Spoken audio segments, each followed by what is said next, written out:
അങ്ങനെ അപ്സരയ്ക്ക് പിന്നാലെ മറ്റൊരു എവിക്ഷൻ കൂടി ബിഗ് ബോസ് വീട്ടിൽ നടന്നിരിക്കുകയാണ്. അതെ, 11th വീക്കിൽ 2 പേര് എവിക്റ്റ് ആയിരിക്കുന്നു. അൻസിബയാണോ അത്? രാവിലെ നമ്മൾ പറഞ്ഞു വെച്ചിരുന്നു, ഞാൻ നിങ്ങളോട് പറഞ്ഞിരുന്നു എന്താണ് സംഭവം. അൻസിബ എവിക്റ്റ് ആയോ? പറയാം. Welcome back to Ansif moonlight media. I am Ansif. Video ആദ്യമായിട്ട് കാണുന്നവർ ചാനൽ സബ്സ്ക്രൈബ് ചെയ്യണം, ലൈക്ക് ചെയ്യണം, ഷെയർ ചെയ്യണം, കമൻറ്റ് ചെയ്യണം. അപ്പോൾ ഇപ്പോൾ ഞാൻ അറിഞ്ഞതാണ് അൻസിബ ഔട്ടായിരിക്കുകയാണ്. ഞാൻ നിങ്ങളോടൊന്ന് രാവിലെ പറഞ്ഞായിരുന്നോ അൻസിബയും, ഞാൻ ആദ്യം വന്നതിൻ്റെ പ്രഡിക്ഷൻ പറഞ്ഞു അപ്സരയും ഋഷി ആയിരിക്കാം എന്ന് പറഞ്ഞിട്ട് ഞാൻ തൊട്ട് പിറകെ ഞാൻ വന്നു. ഋഷിയല്ല, അൻസിബയാണ് ഔട്ടാവാൻ പോകുന്നതെന്നാണ് ഞാൻ അറിഞ്ഞത്. നമുക്ക് നോക്കാമെന്ന് പറഞ്ഞിട്ട് അങ്ങനെ അൻസിബ തന്നെയാണ് ഔട്ടായിരിക്കുന്നത്.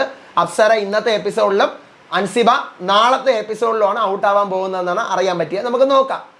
കൺഫേംഡ് ആയിട്ട് അറിഞ്ഞതാണ്, 100% കൺഫേംഡ് ആയിട്ട് അറിഞ്ഞതാണ്. പക്ഷേ എനിക്ക് അൻസിബയുടെ എവിക്ഷനിൽ എനിക്ക് പറയാനുള്ളത് ഭയങ്കര അൺഫെയർ ആണ്. കാരണം ഇവിടെ എന്തോരം പ്ലെയേഴ്സ് കളിക്കാൻ നിൽക്കുന്നു. അൻസിബ കട്ടിലിരിക്കുന്നു, കട്ടിലിൽ ഭരണമാക്കുന്നു, ബാക്കിയുള്ളവർ അടിമയാക്കുന്നു. നിങ്ങൾ ഇനി എത്ര നെഗറ്റീവ് കമൻറ്റ് ഇട്ട് കഴിഞ്ഞാലും ഞാൻ അൻസിബയെ ബുള്ളി എന്നും അതൊന്നും ഇതെന്നൊക്കെ പറയും. ഓക്കെ, ശരിയല്ലേ. പക്ഷേ കണ്ടന്റ് ഉണ്ടോ? കണ്ടന്റ് കൊടുക്കുന്നുണ്ടോ? അൻസിബ അവിടെ ചെയ്യുന്നുണ്ടേ, എന്തെങ്കിലുമൊക്കെ ചെയ്യുന്നുണ്ട്. ഇതൊക്കെ ആളുകൾ എന്തൊക്കെ കണ്ടിട്ട് വോട്ട് ചെയ്യണമെന്ന് എനിക്കറിയത്തില്ല.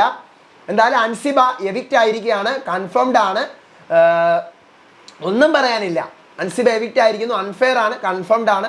ബാക്കി നമുക്ക് എന്തായാലും വഴിയെ അറിയാം. അടുത്ത അപ്ഡേറ്റ് ആയിട്ട് വരാം. നാളത്തെ എപ്പിസോഡ് നമുക്ക് കാണാൻ വരും, കൺഫേംഡ് ആണ്. ഞാൻ രാവിലെ നിങ്ങളോട് പറഞ്ഞിരുന്നു. അപ്പോൾ ഇതുപോലത്തെ എക്സ്ക്ലൂസീവ് അപ്ഡേറ്റ്സിനായിട്ട്, ജെനുവിൻ എക്സ്ക്ലൂസീവ് അപ്ഡേറ്റ്സിനായിട്ട് രാവിലെ കുറേ എണ്ണന്മാരില്ല, നീ പറയുന്നത് കള്ളം, നീ പറയുന്നത് പച്ചക്കള്ളം. അപ്പം ഞാൻ പറഞ്ഞു ഇല്ല, ഞാൻ അറിഞ്ഞ ഇങ്ങനെ തന്നെയാണ്. ഞാനിപ്പോൾ ഒന്നും മിണ്ടുന്നില്ല, കാരണം ഷൂട്ടിങ് തുടങ്ങിയില്ല.